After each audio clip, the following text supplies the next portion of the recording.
జనగామ జిల్లాలో విషాదకర ఘటన చోటు చేసుకుంది. ఏఆర్ కానిస్టేబుల్ బల్వన్ మరణానికి పాల్పడిన ఘటన చోటు చేసుకుంది. పెళ్లి సంబంధం కుదరడం లేదు అని మనస్తాపం చెంది ఇంట్లో ఎవరూ లేని సమయంలో ఉరివేసుకుని బలవన్ మరణానికి పాల్పడింది ఈ కానిస్టేబుల్. కొడగండ్ల మండలం నీలిబండ తండాలో ఈ ఘటన చోటు చేసుకుంది. ఆమె పేరు నీలిమ. 2020 బ్యాచ్కు చెందిన కానిస్టేబుల్. ఆమె వరంగల్ కమిషనరేట్లో ఏఆర్ కానిస్టేబుల్గా పనిచేస్తోంది.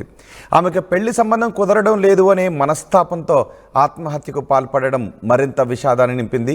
కొడగండ్ల మండలం నీలిబండ తండాలో ఈ ఘటన చోటు చేసుకుంది. ఇప్పుడు మీరు ఆర్టీవీ స్క్రీన్ పైన చూస్తున్న ఆమె మహిళా కానిస్టేబుల్.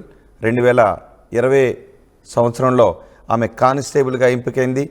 మంచి ఉద్యోగం, ప్రభుత్వ ఉద్యోగం. కానీ ఆమెకు పెళ్లి సంబంధం కుదరడం లేదు అని మనస్తాపం. అందరూ పెళ్లి ఇంకా చేసుకోవాలని అడగటం, పెళ్లి సంబంధం కుదరకపోవడంతో ఆమె మనస్తాపానికి గురైంది.